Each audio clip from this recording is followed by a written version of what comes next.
Es imposible quitar el orden de la devoción, algo que no es bueno separar. Siempre se va a describir como algo inseparable, indivisible o inherente. Hay cosas, mis hermanos, que son imposibles de separar, como la playa del mar. Es imposible. Hay cosas que son imposibles de separar, como el sol y el día. Hay cosas que son inherentes en sí misma, como un fruto agradable de un buen árbol. Cuando nosotros comemos un árbol que es agradable, más bien, estaría complicado comer un árbol. Cuando nosotros comemos un fruto de un árbol que es agradable a nuestro paladar, inmediatamente podemos decir que ese es un buen árbol, que su propósito se cumple, porque es evidente. Una evidencia inseparable de la fe que salva dentro de nosotros o dentro del creyente es la necesidad de mostrar frutos de un verdadero arrepentimiento en nosotros, un fruto de labios que confiesen su nombre.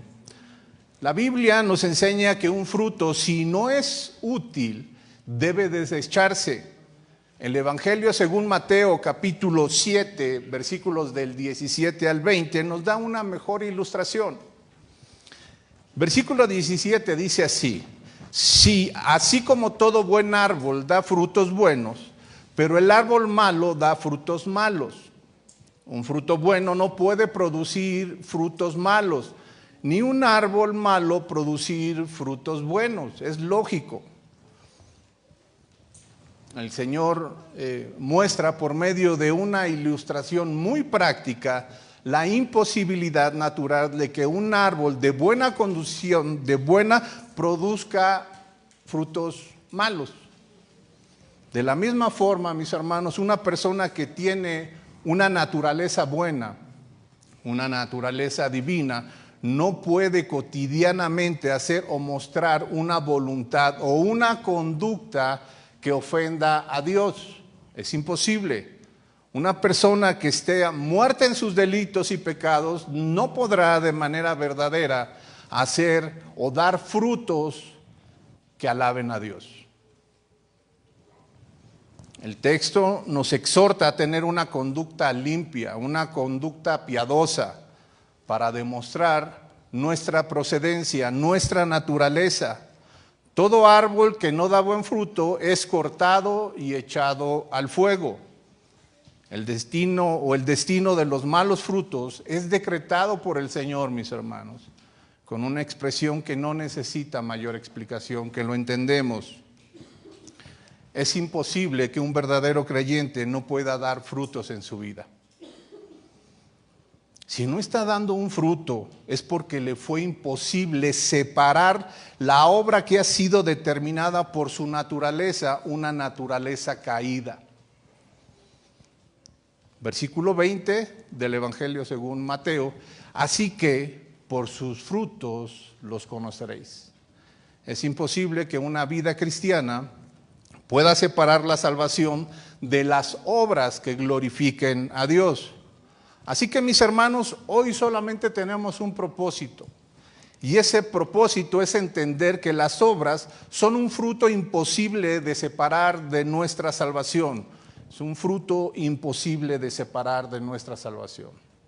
Así que abramos, mis hermanos, nuestra Biblia en la carta de Santiago, en el capítulo 2, versículo del 20 al 26.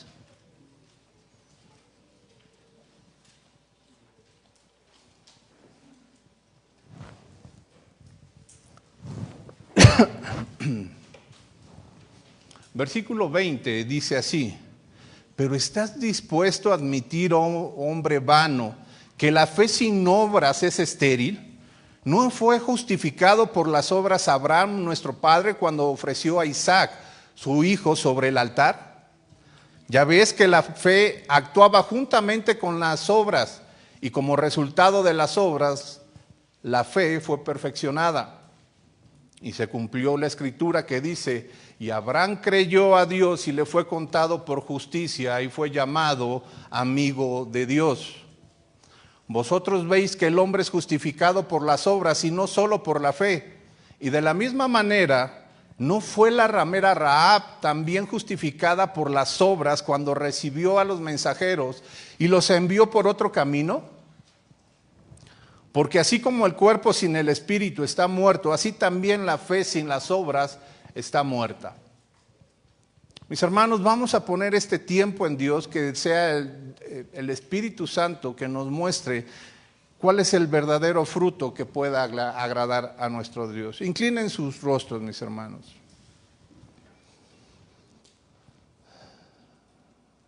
Señor y Dios, te damos gracias, Padre, que por tu santidad, por tu bondad, por tu misericordia, por tu paciencia, Señor, no hemos sido consumidos por nuestros pecados. Somos conscientes, Padre, de que muchas veces, aún con el puro pensamiento, pecamos en contra de ti. Señor, queremos ser un fruto agradable a ti. Que nuestras vidas realmente sean un fruto agradable a ti. Que tu salvación, Señor, haya producido en cada uno de nosotros, o que produzca en cada uno de nosotros obras que te glorifiquen, obras que muestren realmente nuestra procedencia, y que nuestra vida esté en tus manos. Te damos gracias por tu amor en Cristo Jesús. Amén. Mis hermanos, no sería incorrecto decir que estos versículos son la continuación del tema que Santiago tiene en mente y está tratando con la congregación, con sus hermanos. Una vez más parece ser que hay una persona a la que se está dirigiendo, que está presumiendo de que su vida es un fruto agradable a Dios, pero con sus obras da evidencia de que no es cierto, que es completamente diferente, que sus obras son amargas. Versículo 20. Pero ¿estás dispuesto a admitir, oh hombre vano, que la fe sin obrar es estéril?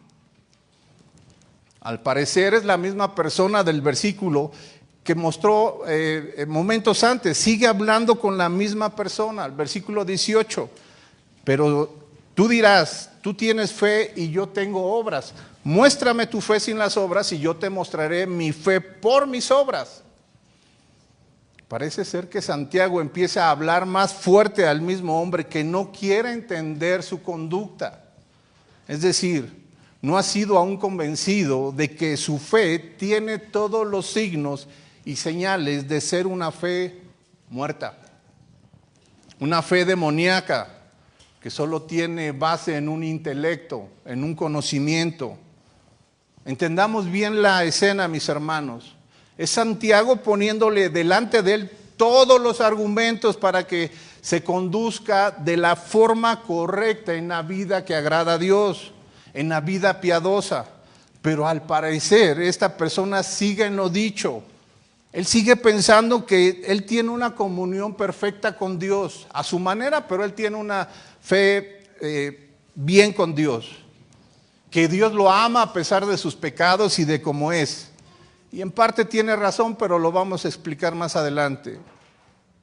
No importa lo que me digan, no importa lo que dice la Biblia, Dios vive en mi corazón.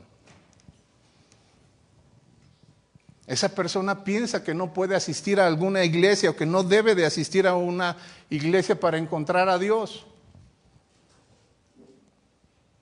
Santiago parece estar verdaderamente ya enojado por la cerrazón de esta persona. Después de demostrarle que la fe sin obras es muerta, que en muchas ocasiones los demonios tienen más fe de los que algunos dicen que creen en Dios, Santiago comienza con un argumento para demostrar que cualquier persona, mis hermanos, que no tenga fruto en su vida, es catalogado como un hombre vano, un hombre inservible. ¿Estás dispuesto a admitir, hombre vano, que la fe sin obras es estéril? A simple vista podemos ver que esta pregunta, o en esta pregunta Santiago trata de expresar indirectamente una afirmación y dar más fuerza a lo que dice. Pero este hombre al que se está dirigiendo Santiago no quiere saber la voluntad de Dios porque no quiere hacerla. No le importa lo que la Biblia dice, a él no le importa, no quiere saber esa voluntad. Él sabe hacer su voluntad de acuerdo a lo que él cree. Por eso tiene un pensamiento solamente que cree en Dios, pero sus actos muestran completamente otra cosa. De esta forma Santiago lo está calificando como un hombre vano, un hombre que no sirve. Y no sirve porque no quiere saber la voluntad de Dios. No la quiere hacer. No tiene una vida que demuestre ser un fruto agradable a Dios.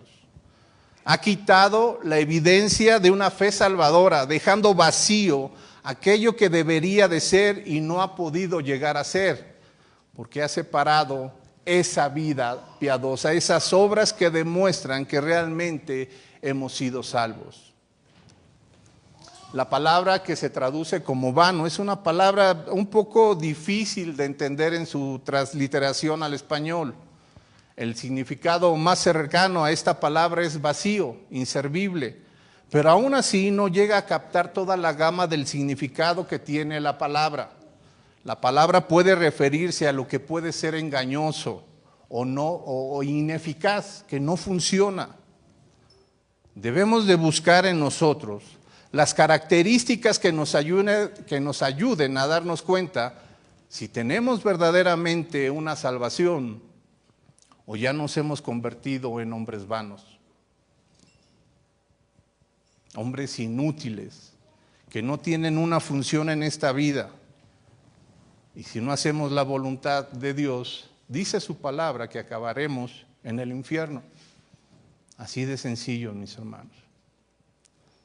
El apóstol Pablo a su discípulo Timoteo le muestra 5 características inseparables de la verdadera fe. Así que, mis hermanos, para no tener una vida inservible, una vida que no funcione, abran sus Biblias en la primera carta del apóstol Pablo a Timoteo, capítulo 4, versículo 12.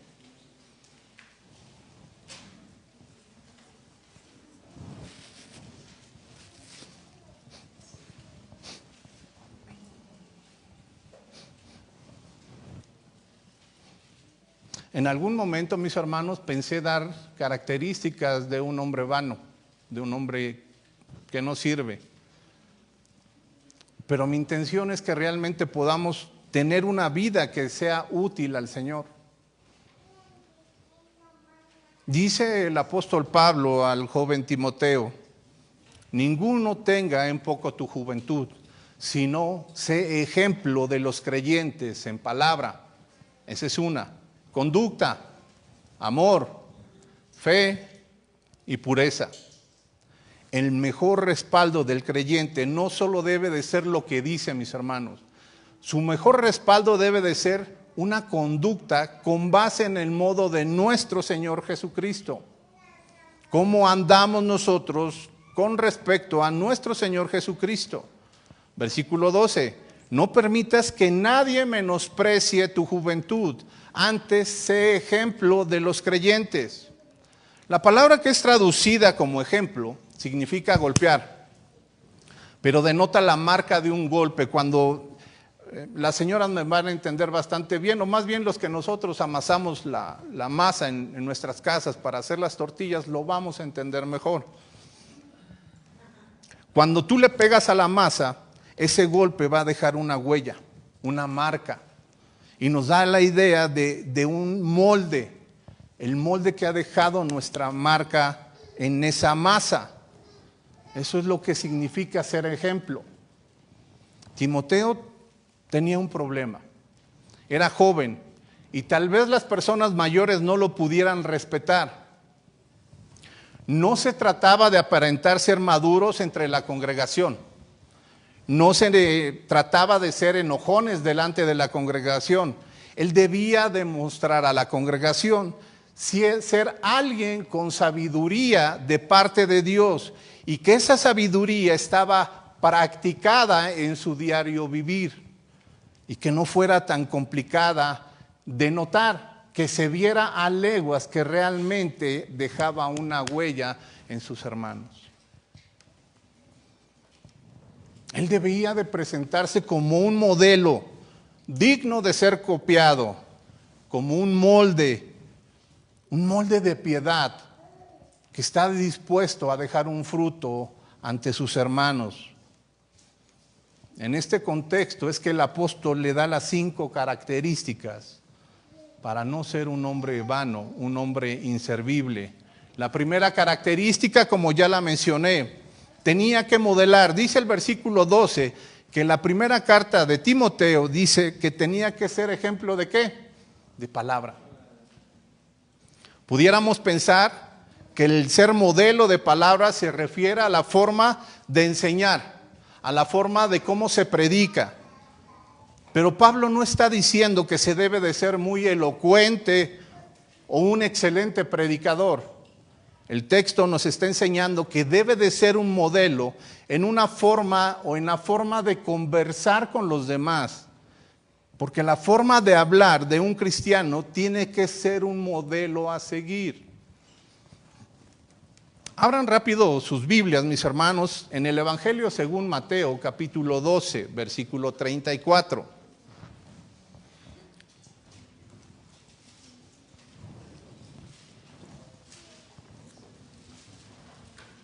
Mateo 12:34 dice lo siguiente, y se los voy a leer en Reina Valera, porque pues la iglesia tiene más esta versión. Versículo 34 dice, generación de víboras, ¿cómo podéis hablar lo bueno siendo malos? Porque de la abundancia del corazón, ¿qué? Habla la boca. El hombre bueno, del buen tesoro del corazón, saca cosas buenas. Y el hombre malo, del mal tesoro, saca malas cosas. Es lógico, es imposible que sean separadas. Mas yo os digo, versículo 36, que de toda palabra ociosa que hablen los hombres, de ella darán cuenta en el día del juicio. Porque por tus palabras serás justificado y por tus palabras serás condenado. Debemos de ser conscientes, mis hermanos, que cualquier conversación que no edifica terminará destruyendo algo. Tal vez una relación, tal vez un sentimiento, tal vez algo, pero lo va a destruir. Todo hijo de Dios debe de ser consciente de la responsabilidad que tiene al representar a Cristo por medio de las obras en su vida. Creo que muy pocos de nosotros tenemos la convicción de que cuando el Señor pronunciaba palabras de vida eterna, se está refiriendo a que su procedencia eran divinas. Y para nosotros debe de guardar la misma línea. Y no me estoy refiriendo a hermano, Dios te bendiga, Dios te guarde, oh, alabado sea el Señor. No me estoy refiriendo a eso. El apóstol Pablo en la carta a la iglesia en Éfeso, en el capítulo 4, versículo 29, no lo busquen, yo lo digo. Dice lo siguiente, no salga de vuestra boca ninguna palabra mala, sino solo la que es buena para edificación, según la necesidad del momento, para que imparta gracia a los que escuchan. Ninguna palabra mala, es decir, ninguna palabra pecaminosa, ninguna palabra, mis hermanos, que lleve chisme, ninguna palabra que hable mentira, ninguna palabra que sea deshonesta, y mucho menos ninguna palabra soez. ¿Te imaginas a un cristiano comportándose de esa forma?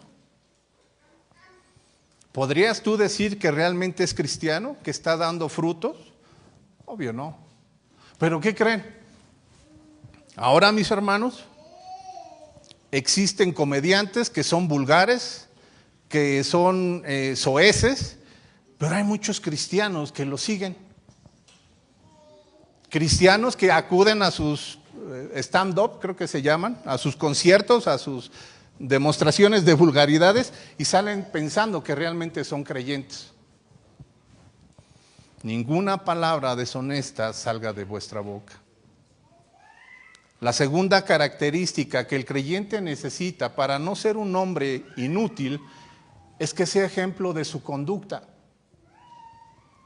El apóstol Pablo, de una manera radical, insta a su discípulo Timoteo a comportarse de una forma totalmente diferente a la que se conducía antes del encuentro con nuestro Señor Jesucristo.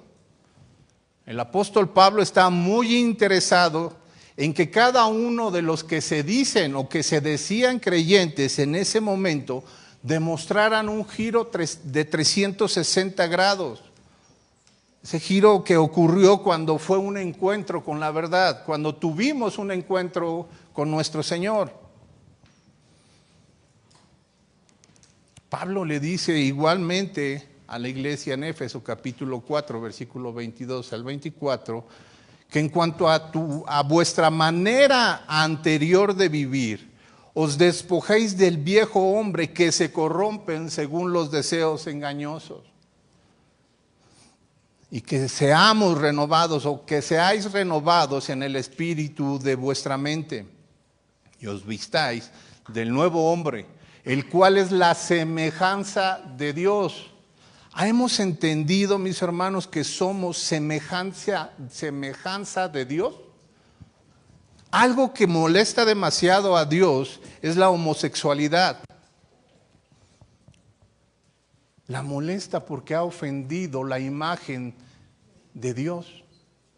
El que un hombre se vista de mujer ofende el diseño de esa imagen que tenía que representar, que es nuestro Dios. De la misma forma, el cristiano debe de convertirse en un modelo hacia toda la demás gente que dé evidencia de ser la imagen viva de nuestro Dios. Esa es nuestra responsabilidad. A veces pensamos que solo se exige una conducta o que solo se exige modelar la conducta cristiana de un predicador o de un pastor, porque ellos son los que están al frente, porque es su obligación. Y de una forma legalista vemos los defectos y fallas en ese predicador, en ese pastor. Pero hemos dejado de ver la conducta en nosotros mismos. Y no estoy hablando de que se permita el pecado en el liderazgo, no, mis hermanos. Pero así como vemos el pecado y las fallas en los demás, en especial en los predicadores, en los diáconos, en los que están sirviendo, debemos de ver el pecado en nosotros mismos. Ver el pecado en nuestras vidas. Si nosotros hiciéramos esto, mis hermanos, nuestras vidas serían completamente diferentes. Primera de Pedro, capítulo 2, versículo 12 dice: mantener entre los gentiles una conducta irreprochable, a fin de que en aquellos que os calumnian como malhechores, ellos por razón de vuestras buenas obras, al considerarlas, glorifiquen a Dios en el día de la visitación. ¿Qué significa esto, mis hermanos? El cristiano puede impactar con la forma en que se comporta ante la sociedad.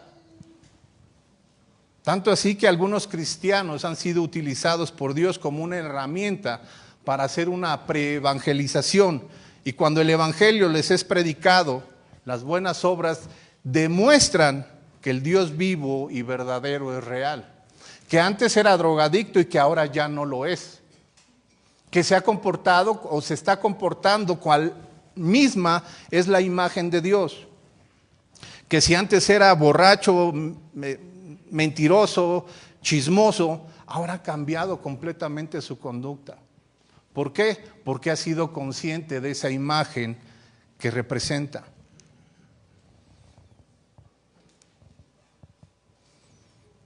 La tercera característica del creyente, o que el creyente necesita entender para no ser un hombre inservible, es su amor. Mis hermanos, considero que hasta ahora todas estas características nos han resultado un poco difícil. Y sin duda el amor es algo que más nos cuesta demostrar, ¿no es cierto? Porque de cierta forma, mis hermanos, el creyente debe de considerarlo, aplicar hacia los demás. Es fácil amarse a uno mismo, mis hermanos, pero no a los demás.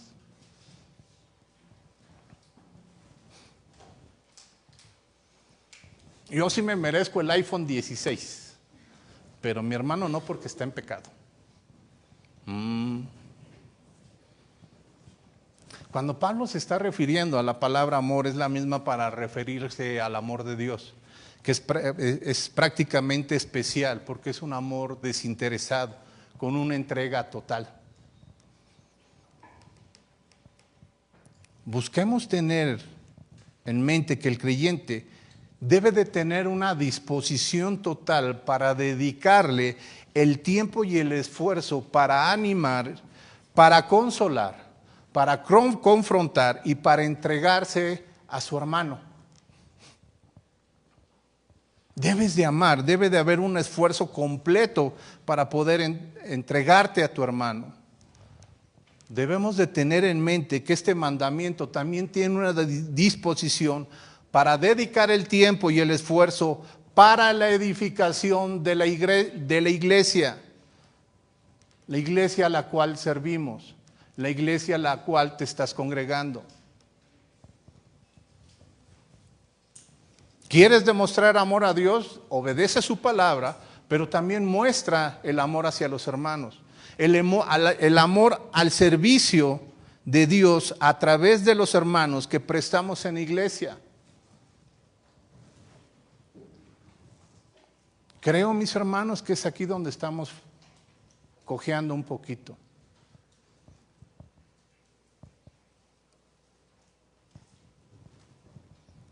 Cuando nosotros pedimos servir, mis hermanos, es más, esto ha sido, creo que como 2 o 3 veces ha pasado, que cuando el pastor empieza a hablar de los dones y le pregunta a cada uno de nosotros, dime tu don. La gran mayoría siempre dice de servicio.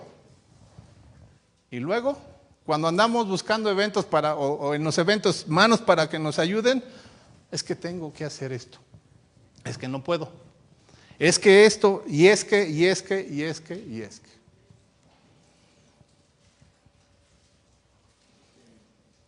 Mis hermanos, todo intento para animar, para amar, para consolar, para confortar o para entregarse sin amor se llama legalismo. Es decir, toda la palabra que se pronuncie sin un verdadero amor, buscando la restauración del hermano, son palabras y son ruidos que molestan a los hermanos, pero también molestan a Dios. ¿Se acuerdan de estas palabras? Si yo hablara lenguas humanas y angélicas, pero no tengo amor, he llegado a ser como un metal que resuena, un címbalo que retiñe, que molesta.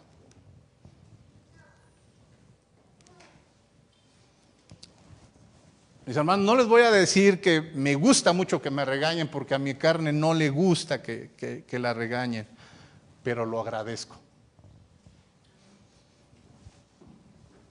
Pero cuando alguien me regaña sin un amor, te das cuenta.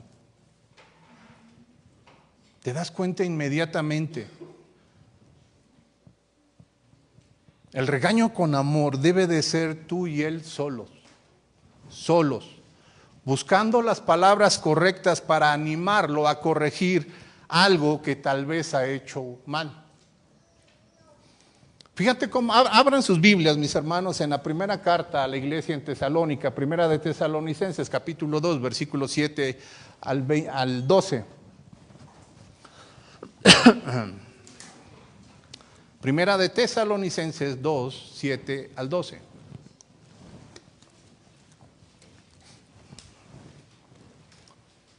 Fíjate cómo lo hacía el apóstol Pablo. ¿Ya la tienen ahí, mis hermanos? Versículo 7 dice, antes fuimos tiernos entre vosotros, como la nodriza o madre que cuida con ternura a sus propios hijos. Imagínate a mi hermana Dalia, ahorita que está con su recién nacido, dándole gracias a Dios porque ya lo tiene en sus brazos, la ternura que debe de estar desprendiendo, que no se quiere separar ni 5 segundos de ella, que está aquí el bebecito. Es la idea que está diciendo Pablo. Tan grande es nuestro afecto por vosotros, que hubiéramos querido entregarnos no solo al Evangelio, no solo el Evangelio, sino también nuestras propias vidas. Porque habéis llegado a ser muy queridos para nosotros.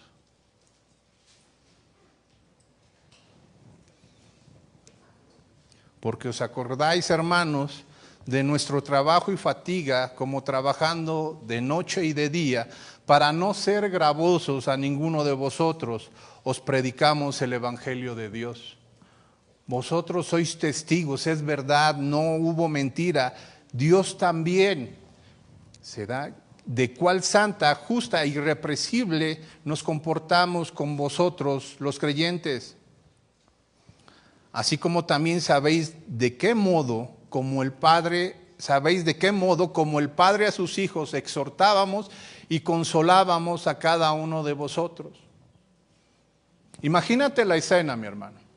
Vas a disciplinar a tu hijo, lo vas a llamar sin estar enojado y decirle: mira, Leonardito, déjame proyecto. Mira, Leonardito. Sí, porque no tuve hijos, tuve hijas, ¿no? Mira, Leonardito, creo que hiciste mal en esto, ofendiste a Dios en esto, porque la Biblia nos enseña esto y esto y esto, y ofendemos a Dios. ¿Lo has entendido? Sí. Ahora, bájate tu pantaloncito y dame la vara de corrección. Como padre está disciplinando a su hijo. Así de sencillo, mis hermanos. Dice: y os encargábamos que anduviesen como es digno de Dios, que os llamó a su reino y a su gloria. Ningún momento bajaron el estándar de Dios, ni del Evangelio. No necesitas enojarte, no necesitas ser un tirano, una persona enojada, de mal humor, para comportarte de la forma que Dios dice. Necesitas amar al hermano, comprender que de alguna forma tiene algún problema y que lo vas a ayudar sin dejar de ser firme, pero mostrando el amor. ¿No te dan ganas de que te regañen así? Entonces sé firme con tus hijos, pero que ellos no se den cuenta de tu enojo. Consuela a tus hermanos, pero no los agarres a bibliazos. Oye, mi hermano Leo, ¿qué crees? Que he visto esto y esto y esto en tu conducta. No estás llegando a oración, no estás haciendo esto, y eso es algo que no le gusta a Dios. No es algo que esté bien. Te hace más falta a ti buscar a Dios que Dios a ti. ¿Por qué no vienes ahí? ¿Tienes algún problema? ¿Qué te puedo ayudar? Oye, no estás llegando a la predicación, no estás llegando a servir. ¿Qué necesitas? ¿Qué puedo hacer para poderte facilitar tu servicio a Dios? Pero nos encanta decirle: te vas a ir al infierno. Y si no vienes aquí el sábado a las 8 de la mañana, estás en el infierno. No, mis hermanos. Debemos de entender y de poder regañar de la forma en la que la Biblia nos insta. Siempre buscamos la restauración del pecador con Dios, no la mía. No mostrar cuánto sé yo de Biblia, sino realmente que otra vez vuelvas a tener la comunión con Dios. Por alguna circunstancia la perdiste. No estás viniendo a servir, no estás viniendo a oración, no estás orando en los miércoles, no estás viniendo a mujeres, no estás viniendo los viernes. Y sé que todos tenemos actividades, mis hermanos, pero si ya es de una forma cotidiana, pues vamos a ver qué está pasando. Vamos a ver cómo te podemos ayudar a ti. La cuarta característica del creyente, o que el creyente necesita para no ser un hombre vano, es la fe. En primera instancia, pareciera ser que Timoteo tenía problemas de fe, es decir, que le costaba ser ejemplo de fe. Pero lo que el apóstol Pablo le está diciendo es que fuera fiel a todas las verdades que se presentan en la Biblia, con una vida consecuente con ella, con una vida congruente a ella. La fe no solo exige el creer todas las promesas y decretos y ordenanzas en la Biblia. La verdadera fe exige fidelidad en todas las promesas, en todos los decretos y en todas esas ordenanzas que contiene la Biblia. El verdadero creyente debe de estar dispuesto a ser fiel hasta la muerte. ¿Se acuerdan de la iglesia de Esmirna? ¿Recuerdan lo que Dios le pidió? Por cierto, mis hermanos, voy a hacer un comercial. El día de ayer, mis hermanos, salí con mi esposa, anduvimos de novios y vimos una película que se llama El Evangelio, Apocalipsis según Juan, ¿no? Según San Juan. Entonces empecé a ver el tráiler, los cortos. Mi hermano, se vería una cosa impresionante cómo iba a ser el Apocalipsis. Y bueno, pues mi vida como no, pues luego me dijo, vamos a verla, pues órale, vamos, ahí vamos. Mis hermanos, me salí como a la mitad de la película. No pierdan su tiempo, es una porquería de película. Está hecha con mucha doctrina católica.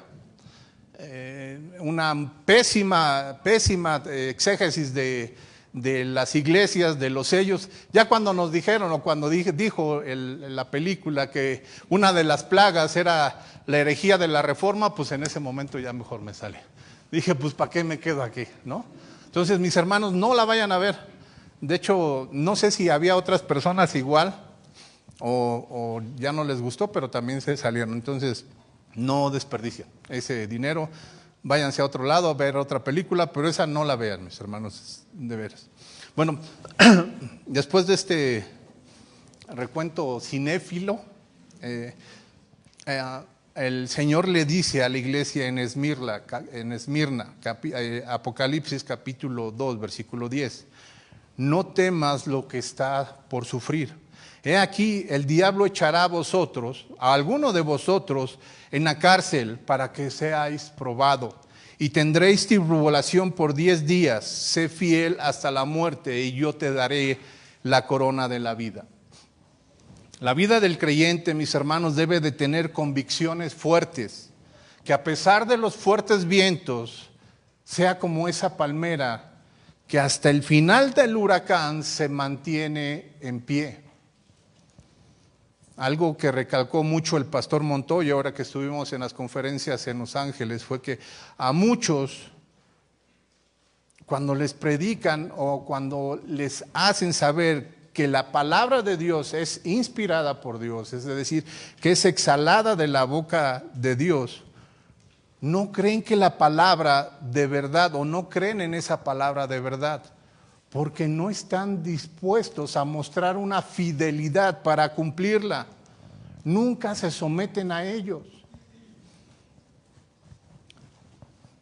¿Cuántos creen, mis hermanos? ¿Cuántos creen que Efesios capítulo 5, versículo 22 al 23 es palabra de Dios?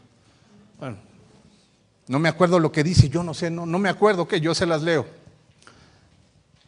Que las mujeres estén sometidas a sus propios maridos como al Señor, porque el marido es cabeza de la mujer, así como Cristo es la cabeza de la iglesia, siendo él mismo el Salvador del cuerpo. ¿Cuántas las creen? ¿Cuántas son fieles a esta verdad? Es que no conoces a mi esposo. Hombre, ¿lo conocieras? Ahora, mis hermanos, ¿cuántos de nosotros como varones consideramos Efesios 5:25 como palabra de Dios? Yo te la leo. Maridos, amar a vuestras mujeres, así como Cristo amó a la iglesia y se dio a sí mismo por ellas. Y las mujeres dicen, amén. Amén. ¿Cuántos de ustedes creen que es palabra de Dios? ¿Cuántos de ellos están sujetos y son fieles a estas verdades? Ya no hubo tantos amén. La fidelidad, mis hermanos, separa a los creyentes exitosos de los creyentes que no lo son. Cuando hay problemas, cuando hay una difícil situación, es allí donde se demuestra la fidelidad. La fidelidad se demuestra cuando estás cansado de toda una semana de andar trabajando y al final de cuentas el día domingo, tu único día de descanso, pues te tienes que parar a llegar temprano a la oración. Esa es fidelidad.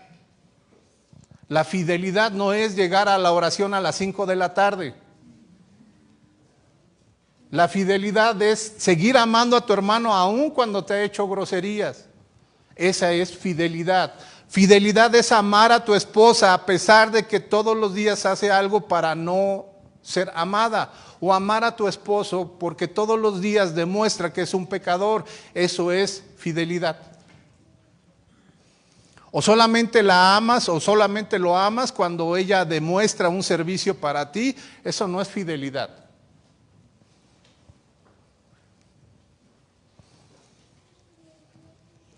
Finalmente, la última característica que el creyente no debe de olvidar para ser un inútil es la pureza.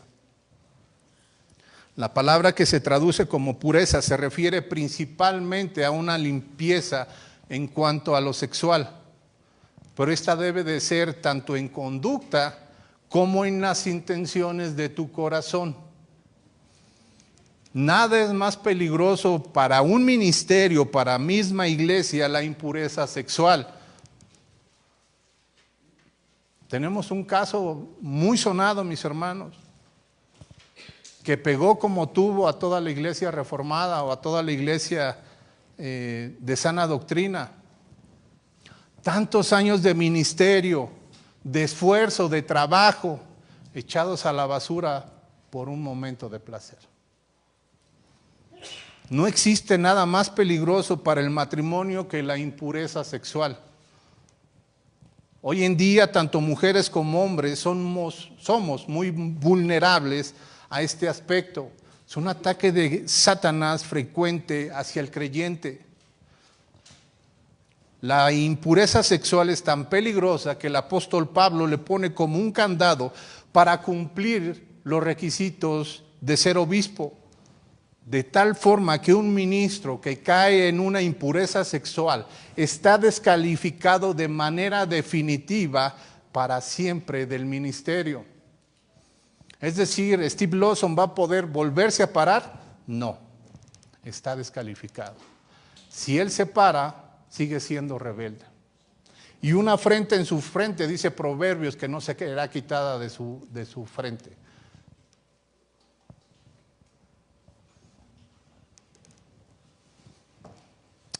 Les iban, pero no, ¿para qué?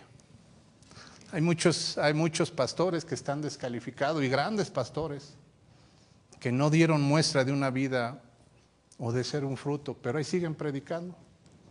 No aguantaron una disciplina. Para ellos fue más importante seguir parados en el púlpito que tener o mostrar una salvación. Y uno de ellos ustedes lo conocen, pero no les voy a decir. No debemos de subestimar este pecado.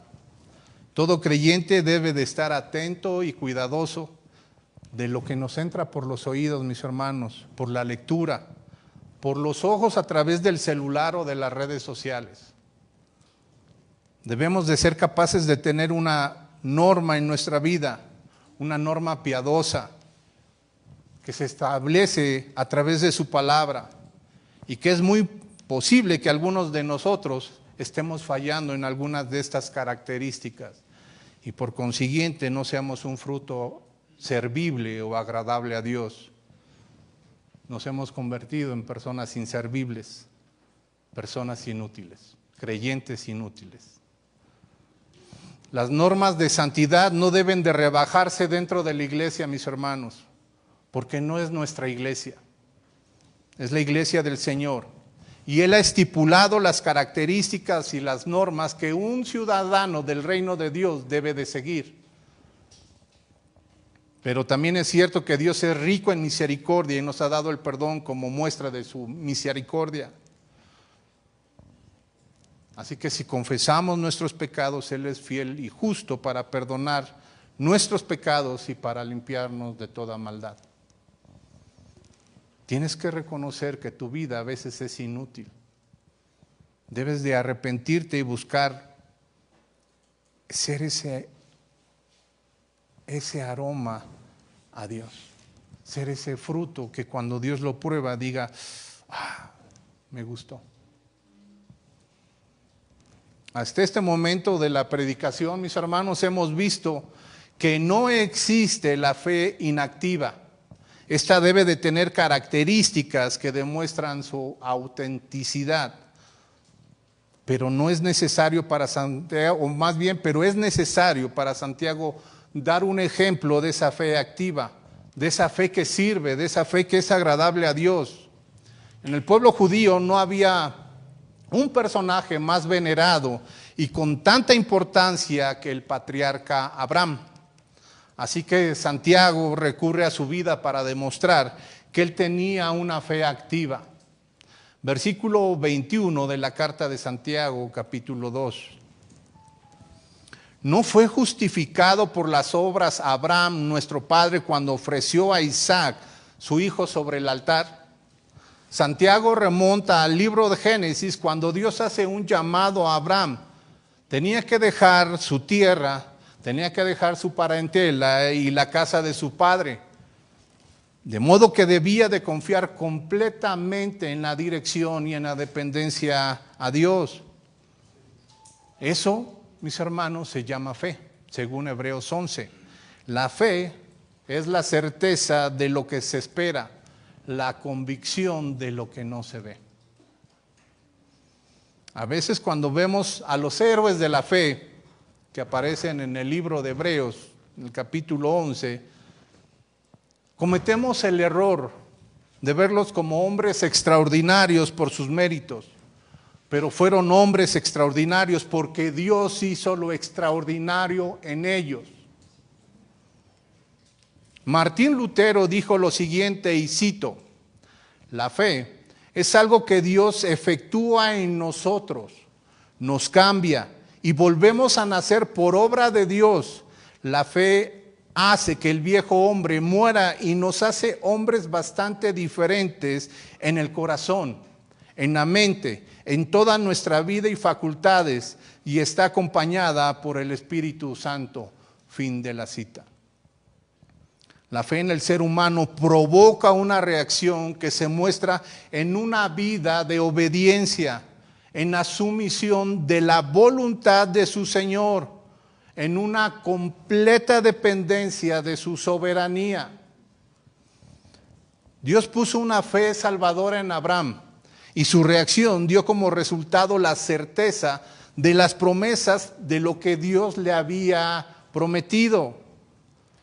Así como a ti, mi hermano, si Dios puso una fe salvadora, será imposible no reaccionar a su amor para dar muestra de una vida completamente diferente que muestre la naturaleza depositada en ti. Una fe que salvó, una fe que transformó. Como la vida de Abraham, que en su vida dio muestra de obediencia. Así, en Génesis 12, versículo 4, dice la Escritura: entonces Abraham se fue tal como el Señor le había dicho, y Lot fue con él. Y Abraham tenía 75 años cuando partió de Aram. La fe de Abraham, mis hermanos, fue demostrada a través de una fe activa, por medio de la obediencia. Nunca preguntó hacia dónde iba.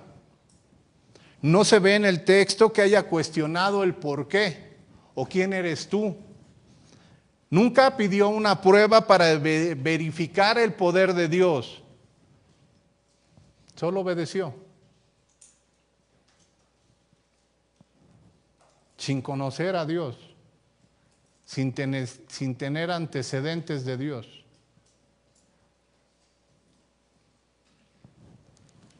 Nosotros, mis hermanos, tenemos un antecedente de quién es Dios y cómo funciona.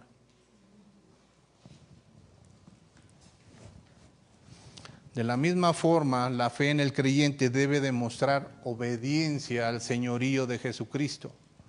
No debe de preguntar, ¿por qué yo?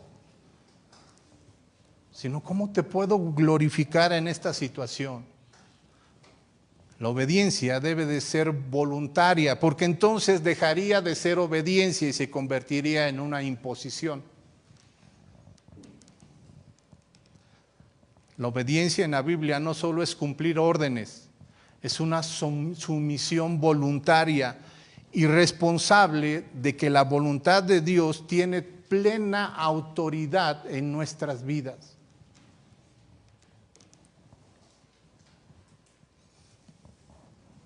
En la vida de Abraham no solo dio muestra de obediencia, también dio muestras de confianza.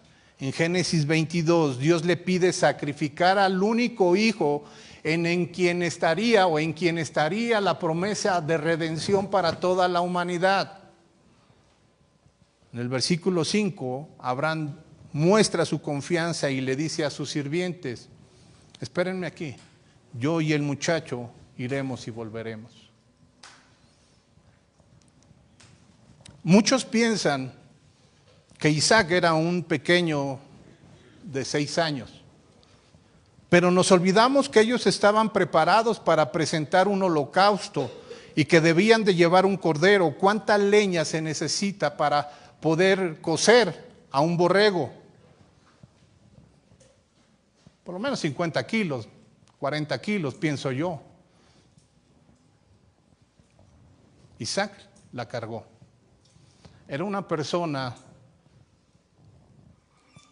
creo que más fuerte que Abraham. Una persona que también había mostrado una confianza por haber sido enseñado en esa confianza por medio de Abraham.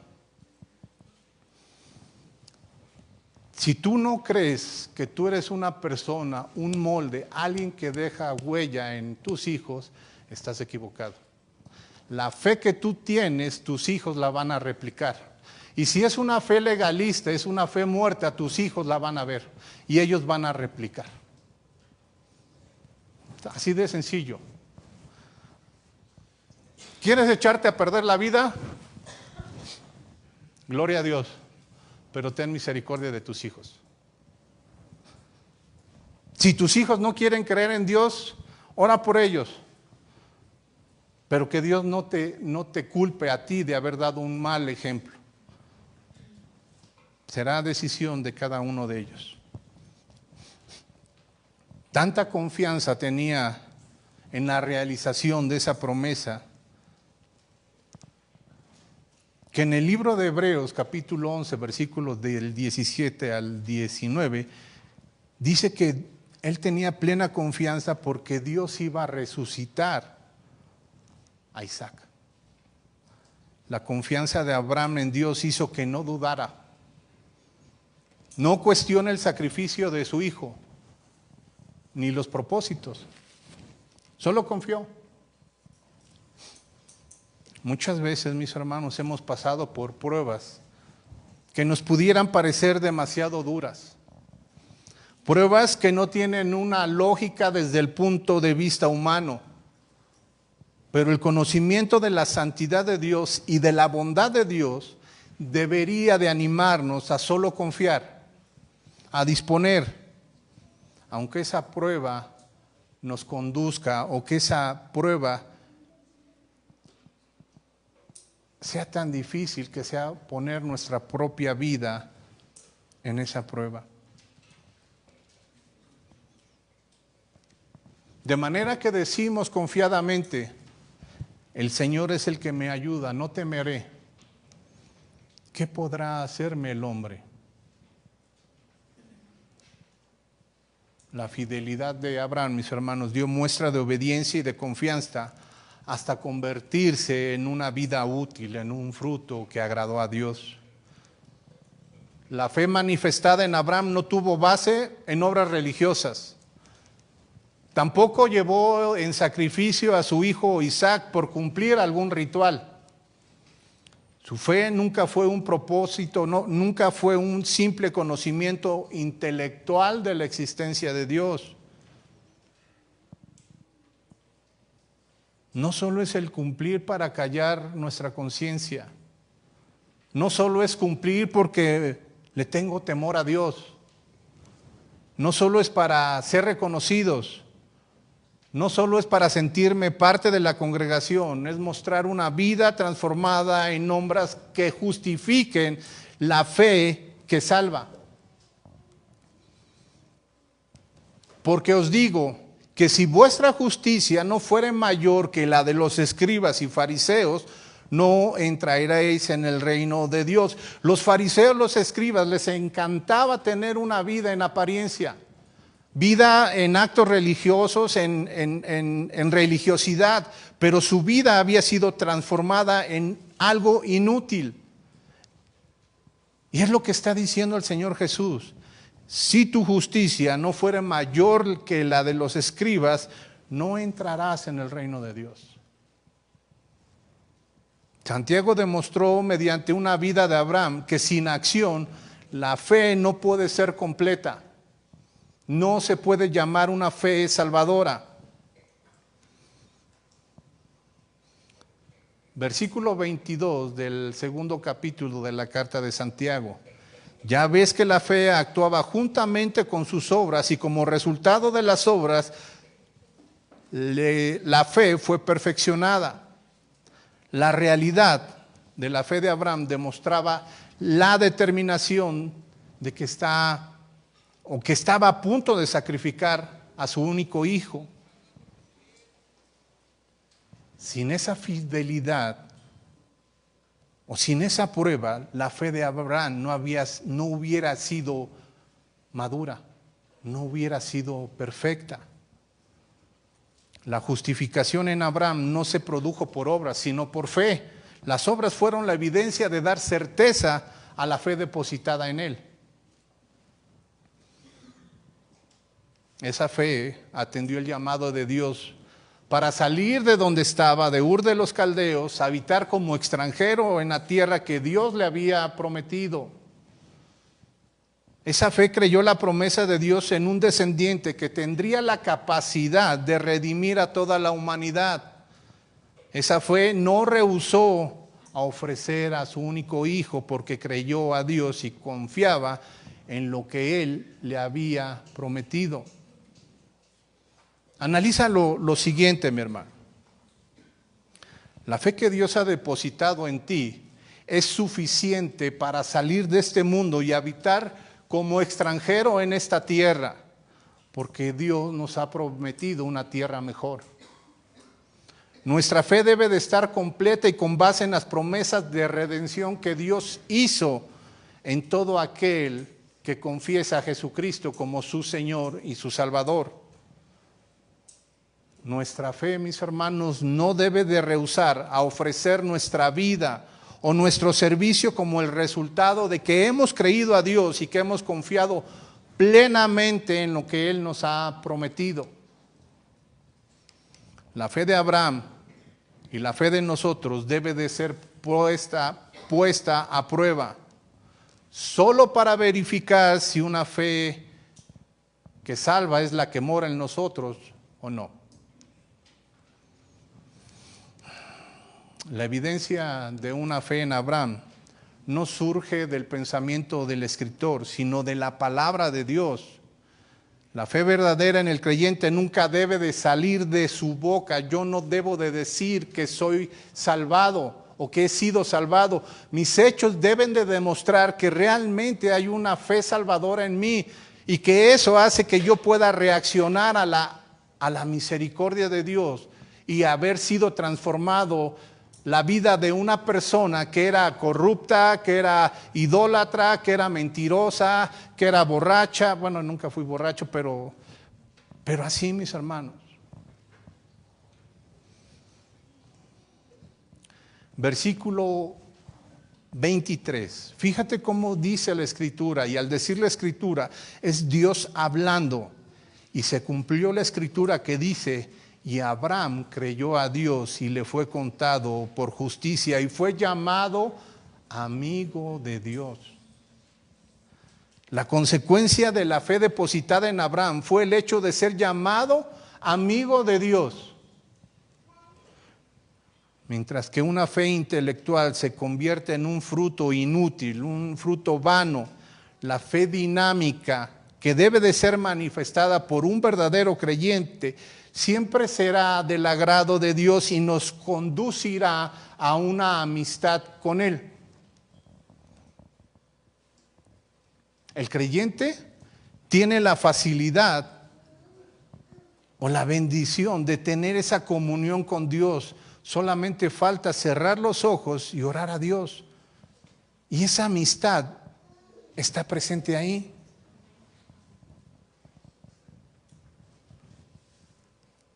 A veces me pregunto, mis hermanos, ¿por qué como creyentes nos cuesta tanto trabajo orar? ¿Será acaso que no tenemos o no queremos tener una amistad con Dios?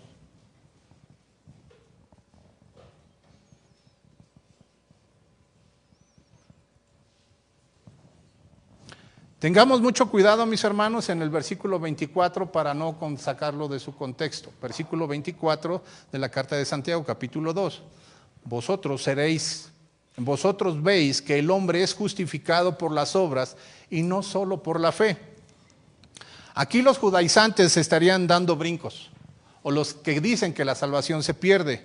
Pero hasta ahorita Santiago ha sido muy claro en toda la carta. Las obras nunca van a justificar al ser humano porque nadie podría ser justificado. Si piensas que por tus obras vas a ser justificado, quiere decir que no has entendido absolutamente el Evangelio. Nadie puede ser justificado por sus obras, nadie. Pablo ha sido muy enfático cuando ha mencionado que por gracia sois salvos por medio de la fe. Y esto no es de vosotros, sino es un don de Dios, para que nadie se gloríe. Lo que Santiago está concluyendo es que la fe que no produce las obras que dan evidencia de la fe salvadora son vanas para mostrar una verdadera justificación en Él, no sirven. Si crees con solamente llegar temprano, con solamente estar ahí y eso no sirve. Esas obras no te van a justificar delante de Dios. Debe de ser una vida transformada y debe de empezar por tu casa. Versículo 25. Y de la misma manera, ¿no fue la ramera Rahab también justificada por las obras cuando recibió a los mensajeros y los envió por otro camino? Santiago hace un contraste hermoso entre la vida de estas dos personas, totalmente diferentes. Abraham era un hombre de fe, un hombre bien. Ella era una mujer catalogada de una forma inmoral, aunque algunos dicen que no es Rahab no es una prostituta como hoy la conocemos, pero era considerada una persona inmoral. Él era una persona completamente importante, tanto social como económicamente. Ella era una ciudadana catalogada de lo más bajo. Pero Dios depositó la fe en los dos. Tanto así que Rahab aparece en la lista junto con Abraham en la galería de Hebreos 11. Incluso está ligada al linaje de la humanidad de nuestro Señor Jesucristo en el Evangelio según Mateo. La manera de concluir por parte de Santiago es muy enfática y muy clara. Versículo 26. Porque así como el cuerpo sin el espíritu está muerto, así también la fe sin las obras están muertas. Cuando existe la separación de un cuerpo y del espíritu, eso muestra irremediablemente una evidencia de que la persona ha colgado los tenis, que está muerta. No se necesita ser un sabio para entenderlo, ¿no es cierto? La fe que salva se manifiesta una vez recibida de forma permanente y continua en obras que les son inseparables, que buscan glorificar a Dios. Así de sencillo, mis hermanos. No hay vuelta de hoja, no es necesario echarle tanta sapiencia. En conclusión, mis hermanos, hoy en día es muy común entre los cristianos hablar de fe. Muchas veces tratamos de definir lo que creemos que es fe. Hablamos de las obras que según nosotros hacemos para la gloria de Dios, pero la única forma de demostrar una fe que salva debe de ser demostrada con nuestra vida en todos los aspectos. No es que tanto sabes de Dios, es que tanto vives en Dios. Podemos concluir que la verdadera fe consiste en la entrega sin reservas de las demandas de Dios, en una experiencia que sea visible alrededor de nosotros.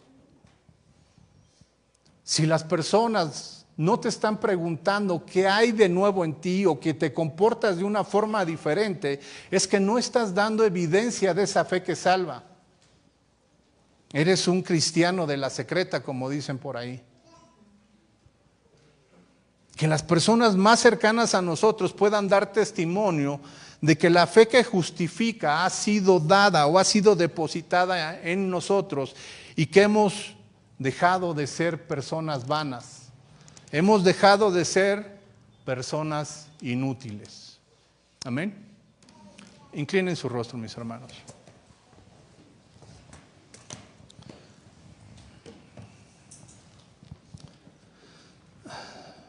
Señor y Dios, te damos gracias, Padre, porque tu Espíritu Santo nos conduce a toda verdad. Nos enseña, Padre, cuáles son nuestras debilidades y con el único propósito, Padre, de volver a tener una comunión tanto con la iglesia, con mis hermanos y contigo. Ayúdanos, Padre, a que podamos entender completamente lo que significa vivir una vida piadosa, una vida que te glorifique, demostrar que hay una evidencia clara en nosotros y que son la forma en cómo me comporto, es la piedad que existe en mi vida. Ayúdanos, Padre, a que no nos amoldemos a este mundo. Ayúdanos a ser como esa palmera, Señor. Que por más que se dobla, que por más que los vientos soplen, sigue firme en tu palabra. Ayúdanos, Padre, a que como iglesia podamos glorificarte en todos los sentidos. Que en estos días, Padre, que nos cambiamos de lugar, podamos ser aún más contundentes en nuestro mensaje, en el Evangelio, Señor, hacia dónde vamos. Y que podamos realmente declarar que te conocemos, que vivimos en ti y que estamos completos de nuestra salvación. Te damos gracias por tu amor y tu misericordia en Cristo Jesús. Amén.